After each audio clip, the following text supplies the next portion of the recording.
मीरा मछुआरों के परिवार से थी। उसके पिता के रहस्यमय ढंग से गायब होने के बाद घर की सारी जिम्मेदारी महज 15 साल की उम्र में उसके कंधों पर आ गई थी। एक दिन उसके पिता मछली पकड़ने गए और कभी वापस नहीं आए। गांव वालों ने उन्हें बहुत ढूंढा, लेकिन कोई सुराग नहीं मिला। मीरा को अपने पिता पर गुस्सा आता था, लेकिन उसे अपने परिवार का पेट भरने पर ध्यान देना था। उसकी मां ज्यादातर बीमार रहती थी, इसीलिए मीरा को ही सब कुछ संभालना पड़ता था। उसका परिवार सालों से मछली पकड़ने का काम करता आया था। मीरा अक्सर अपने पिता के साथ नदी के किनारे जाया करती थी।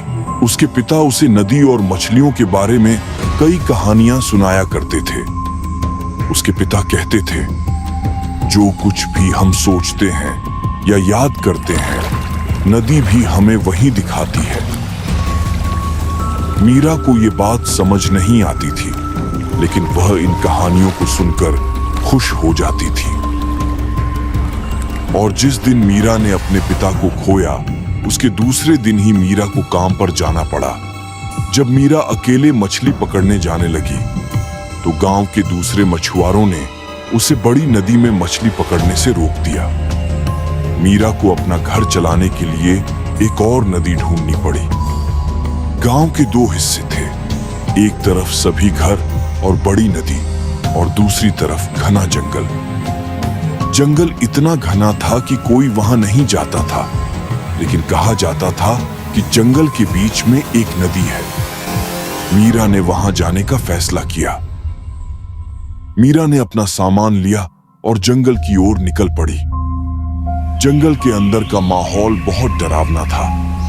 चमगादड़ों की चीखें और सांपों की फुफकार सुनाई दे रही थी। मीरा डर रही थी, लेकिन फिर भी वह आगे बढ़ती रही। थोड़ी दूर जाने पर उसे एक नदी दिखाई दी। मीरा ने नदी का पानी पीने के लिए नीचे झुकी। उसे अपनी जगह अपने पिता की परछाई दिखाई दी।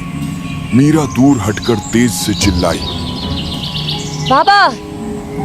लेकिन वहां उसके सिवा कोई नहीं था।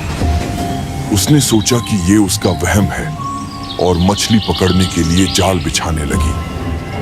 जैसे ही उसने जाल फेंकने की कोशिश की, तभी उसका संतुलन बिगड़ गया और वह नदी में गिर गई। मीरा को तैरना नहीं आता था, लेकिन कुछ देर बाद वह खुद को संभालने में कामयाब रही।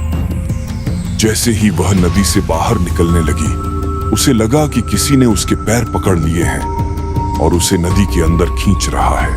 मीरा ने जोर जोर से पैर हिलाए और किसी तरह वहां से बाहर निकल गई। लेकिन जब उसने पीछे मुड़कर देखा, तो वहां कोई नहीं था। मीरा ने नदी में एक कपड़ा बहता हुआ देखा। जैसे ही वह कपड़ा किनारे पर आया, मीरा के पैरों के नीचे की जमीन फिसलने लगी। वह कपड़ा बिल्कुल वैसा ही था जैसा उसके पिता पहनते थे।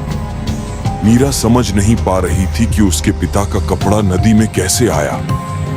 उसने सोचा कि ये किसी और का कपड़ा हो सकता है और वे फिर से जाल बिछाने लगी। लेकिन जैसे ही मीरा पीछे मुड़कर देखी, तो दूर खड़ा एक गांव वाला उसे वहां से भागने को बोल रहा था।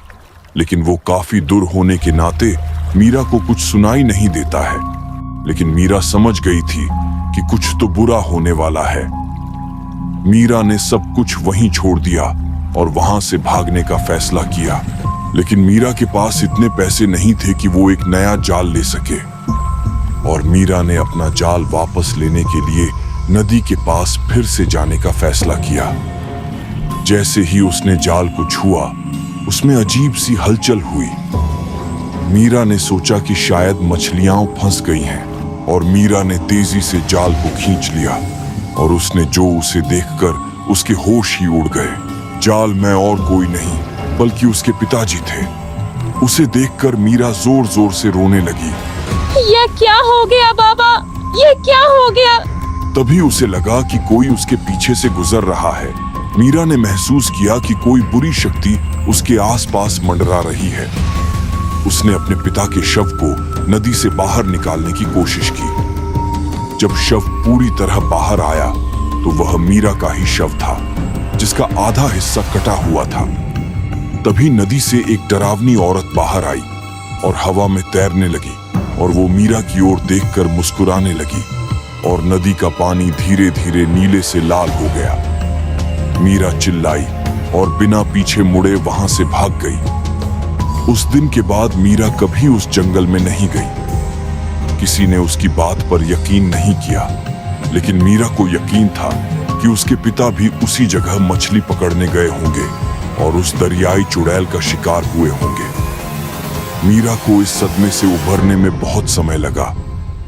अब वह सब्जी बेचकर अपना घर चलाती है, लेकिन वह अभी भी उस डरावने वाक्य को सपनों में देखती है। तो दोस्तों, उम्मीद करता हूं कि आपको यह कहानी पसंद आई होगी। कहानी पसंद आए तो कहानी को लाइक, सब्सक्राइब करके बेल नोटिफिकेशन को ऑल पे सेलेक्ट जरूर से कर देना, जिससे हमारी लेटेस्ट वीडियो का नोटिफिकेशन सबसे पहले आपको मिले। और हो सके तो इस वीडियो को 2 बार देख लेना, जिससे मेरी वीडियो वायरल हो सकती है। आप लोग इतना तो कर ही सकते हैं।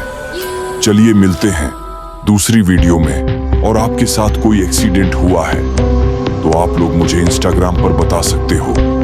अगर वह कहानी मुझे अच्छी लगी तो मैं उस पर वीडियो जरूर बनाऊंगा। धन्यवाद।